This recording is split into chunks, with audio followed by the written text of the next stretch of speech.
Yes चलिए आज हम स्टार्ट करते हैं कैलेंडर। क्लॉक हमने कंप्लीट कर लिया था। क्लॉक एंड कैलेंडर काफी रिलेटेड टॉपिक हैं, एक साथ बुक में मिलेंगे। कैलेंडर स्टार्ट करने से पहले कुछ इस टॉपिक के बारे में बताना चाहूंगा। एक तो इस टॉपिक को का यूज हर एक एग्जाम में होने वाला है। आप कोई भी कॉम्पिटिटिव एग्जाम दें, वो चाहे फिर कैट का हो, जैट का हो, कैंपस प्लेसमेंट का हो, बैंकिंग का एग्जाम हो, एसएससी का हो, रेलवे का हो, एनटीएससी का एग्जाम हो, ऑल इंडिया एमसीए का एग्जाम हो, हर जगह यूजफुल टॉपिक है। बहुत अच्छा और लॉजिकल टॉपिक है, पर काफी ज्यादा मतलब मुझे इतना समय पढ़ाते हुए हो गया तो मैंने नोटिस किया कि स्टूडेंट को बहुत कंफ्यूजन होता है। तो मैं यहाँ पर आप सबको ये कहना चाहूंगा कि इस टॉपिक को कंप्लीट करने के बाद मैं बिल्कुल श्योरली बोल सकता हूँ कि आपको किसी तरह का कोई कंफ्यूजन नहीं होगा। सेकेंड थिंग कि हम किसी भी क्वेश्चन को हार्डली 20 से 30 सेकेंड में सॉल्व कर पाएंगे। ये पूरा चैप्टर कंप्लीट करने में मुझे करीब करीब 1 से 1.5 घंटा लगेगा, 1.5 आवर।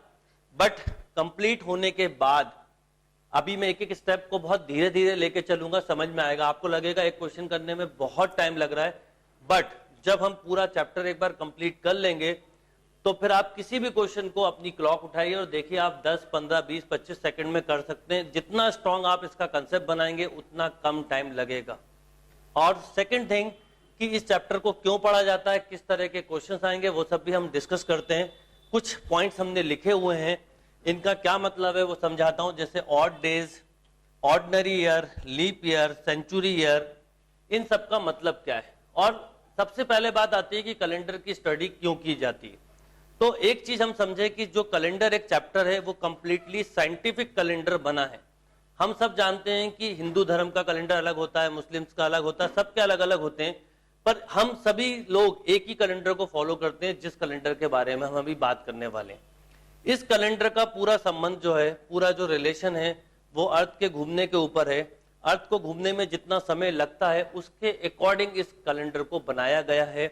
हम सब जानते हैं कि अर्थ को एक पूरा रिवॉल्यूशन का एक चक्कर लगाने में करीब 365 1/4 टाइम लगता है।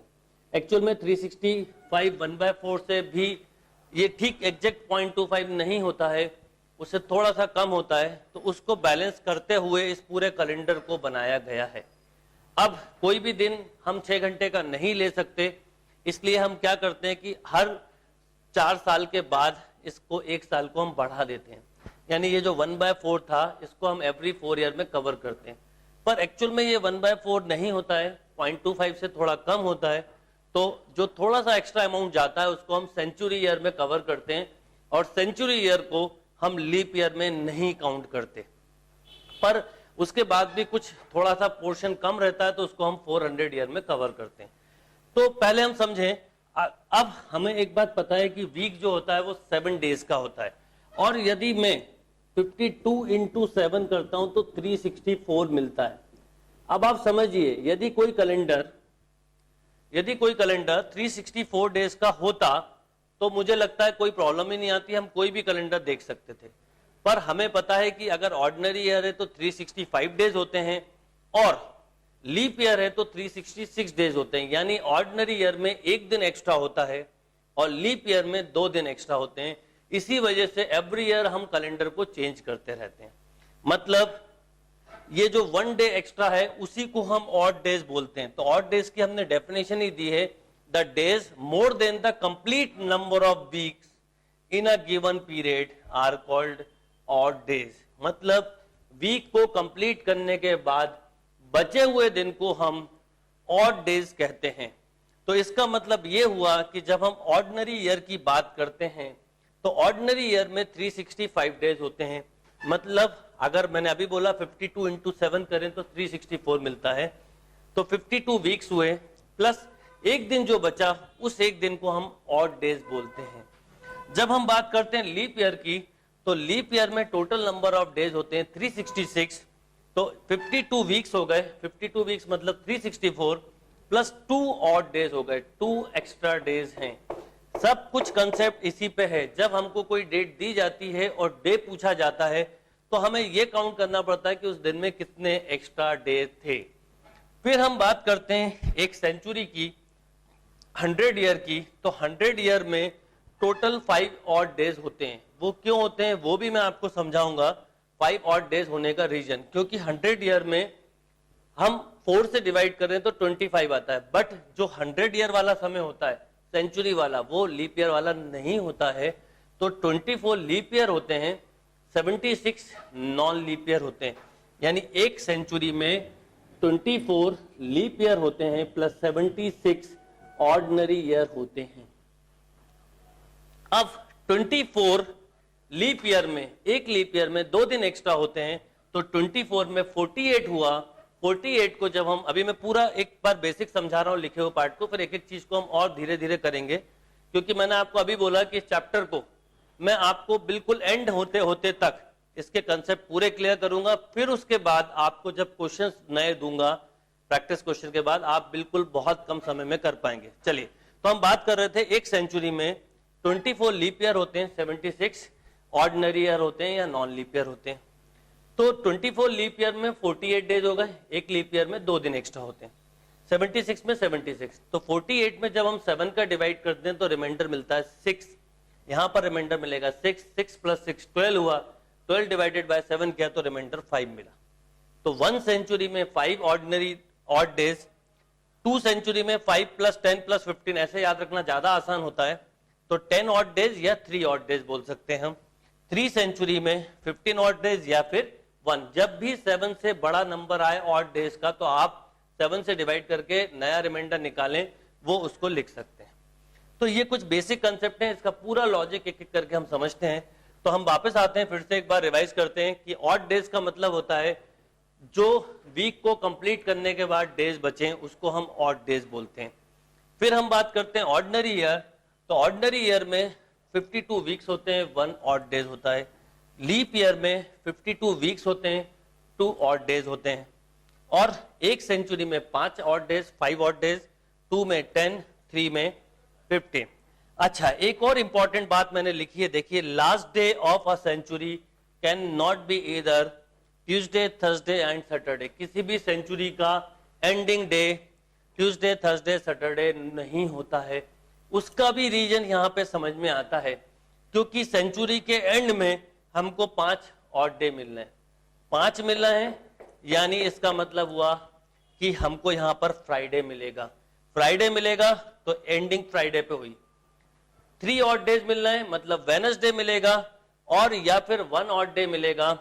1 ऑड डे का मतलब हुआ मंडे मिलेगा, राइट।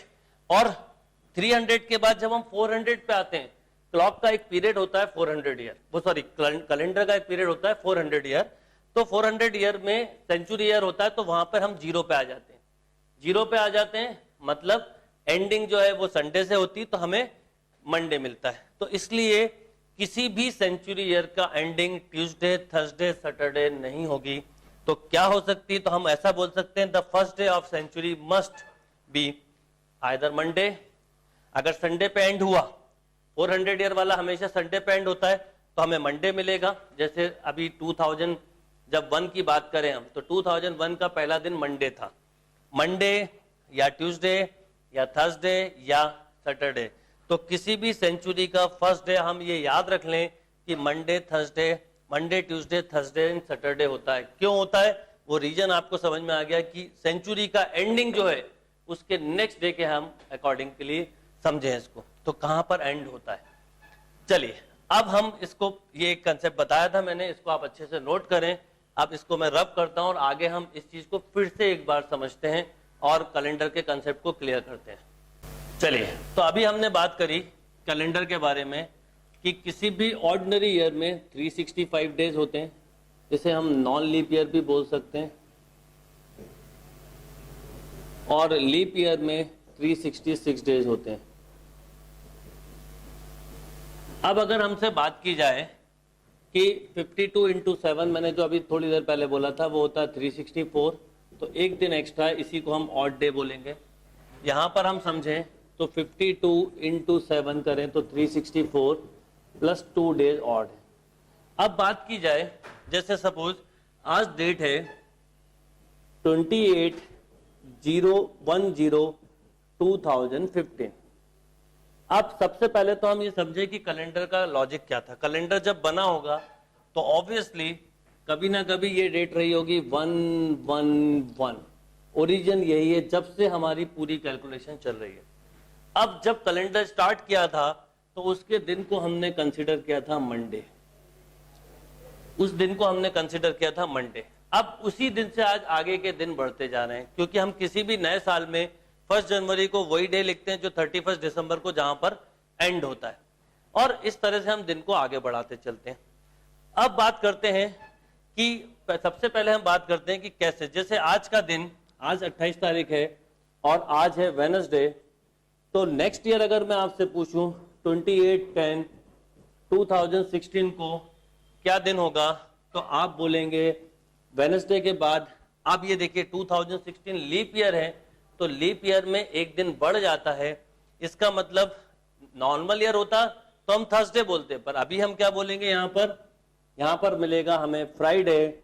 यही 28/10/2017 आपसे पूछा होता तो आप यहाँ पर बोलते सैटरडे। 28/10/2018 पूछा होता तो आप बोलते संडे। 28/10/2019 पूछा होता तो आप बोलते मंडे। 28/10/2020 पूछा होता तो आप बोलते वेडनेसडे। आप बोलते वेडनेसडे। क्यों बोलते वेडनेसडे? क्योंकि यहां पर ये लीप ईयर आ गया। तो अगर हमें नेक्स्ट ईयर समझना है, मतलब नॉन लीप ईयर में एक चीज समझनी है कि नॉन लीप ईयर का जनवरी का पहला दिन और दिसंबर का आखिरी दिन सेम होता है। मतलब जिस दिन से स्टार्ट होगा वहीं पर जाके वो एंड होगा। अगर 1 जनवरी मंडे है तो 31 दिसंबर मंडे ही होगा, मतलब 1 जनवरी को नेक्स्ट ईयर ट्यूसडे मिलेगा। और अगर लीप ईयर होता तो मंडे से मान लो जनवरी स्टार्ट है, मान लो 1 जनवरी, अब समझना 1 जनवरी को यदि मंडे है और नॉन लीप ईयर है तो 31 दिसंबर को भी मंडे ही होगा। और अगर लीप ईयर है, और यदि लीप ईयर है तो 31 दिसंबर को ट्यूसडे होगा। ये एक चीज अब हमको समझनी है, क्योंकि यहां पर 2 डेज हमको एक्स्ट्रा मिलते हैं, यहां पर 1 डेज एक्स्ट्रा मिलता है। तो इसी के अकॉर्डिंग हमें कैलकुलेशन करनी होती। यानी किसी पर्टिकुलर ईयर में 1 जनवरी को मंडे था तो ठीक उसके नेक्स्ट ईयर या तो ट्यूसडे होगा या फिर वेडनेसडे होगा, डिपेंड कि जो ईयर है वो लीप ईयर वाला क्रॉस कर रहे हैं हम या नॉन लीप ईयर वाला क्रॉस कर रहे हैं। ये चीज हमको समझनी है। तो इसी के अकॉर्डिंग हमने यहां पर लिखा। तो आपने देखा 15 के बाद 1 2 3 4 5 6 ईयर बाद हम वापस वहीं पर आ गए। इस तरह से हम दिन को बढ़ा सकते हैं, पर ये तो मैंने आपको केवल समझाने के लिए बताया। क्वेश्चन को किस ढंग से करते हैं वो समझते हैं। तो अभी मैं बात कर रहा था कि जब कैलेंडर बना था तो वो दिन था मंडे। और अभी थोड़ी देर पहले हमने समझा कि पीरियड ऑफ कैलेंडर क्या होता है। पीरियड ऑफ कैलेंडर होता है 400 ईयर। 400 ईयर में कैलेंडर अपनी ओरिजिनल पोजीशन में आ जाता है। यानी 01/01/401 को भी मंडे होगा, 01/01/801 को भी मंडे होगा, 01/01/12001 को भी मंडे होगा, 1201 को, और 01/01/1601 को भी मंडे था, 01/01/2001 को भी मंडे है। और अब नेक्स्ट मंडे ये कंफर्म है, हम बोल सकते हैं 2401 को भी मंडे होगा। अब हम समझे कि जैसे अगर आपसे पूछा जाए कि कितने साल पुराना हमारा कैलेंडर है, तो जो प्रेजेंट डेट है उसके हिसाब से आप अपने कैलेंडर को बता सकते हैं। जैसे यहां पर हम समझे तो 2014 ईयर कंप्लीट हो चुके हैं, 9 मंथ कंप्लीट हो चुके हैं, 28 रनिंग डे है। तो ये पहले लॉजिक हुआ। तो कुछ चीजों को हम समझें। जब हमें कोई पर्टिकुलर डेट दी जाती है और हमको ये पूछा जाता है कि इस डेट पे क्या दिन होगा, क्या डे होगा, तो हमें उसके पीछे ओरिजिन से जाना पड़ता है। यानी यदि मुझे 2015 या आगे के कोई डे की कैलकुलेशन करनी है तो मैं 2001 से करूंगा। 1900 सेंचुरी, 1800, 1700 की करनी होगी तो 1600 से करूंगा। उसके पीछे की यहां से करूंगा। कैसे करूंगा वो समझाता हूं।